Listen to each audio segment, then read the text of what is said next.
Are you fed up of giving all your profits back to the market through overtrading?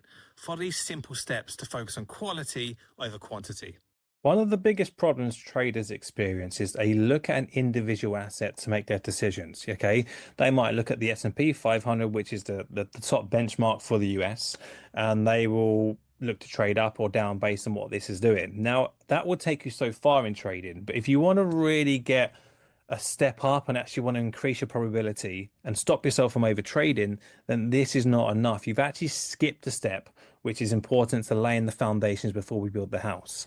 Now, before looking at an indice or an asset to trade, we need to look at the correlation of the bigger picture. What I mean by that, let's go through commodities right now.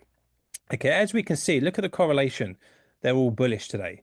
Look at precious metals, they're all bearish today. Look at base metals, they're all pretty much bullish today. Okay, even soft commodities, you're going to have soft commodities correlation, you're going to have grains correlation. The same for your indices. Okay, if you look at indices, majority of the market is up today. Okay, so again, don't devalue that, but we need to understand how to use that. Okay, so a very simple step that I do is I do what I call a voting system.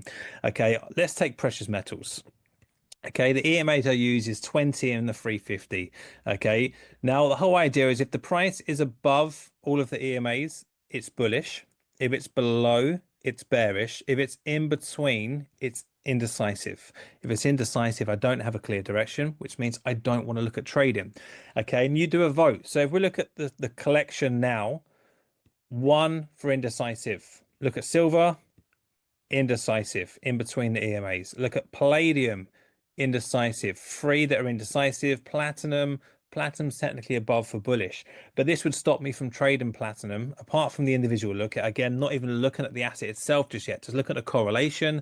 The overall group is indecisive, meaning I shouldn't really trade it this week. I will look at it again next weekend and I will find one which is cleaner. Okay, and you can do the same for your energies. You can do the same for all the different correlation, but this will stop you from over trading. It will get you focused on better quality over quantity. And again, then you do your individual analysis, whatever way you want to trade, your short term, your medium term, it does not matter, but start with the foundations first of all to increase your results.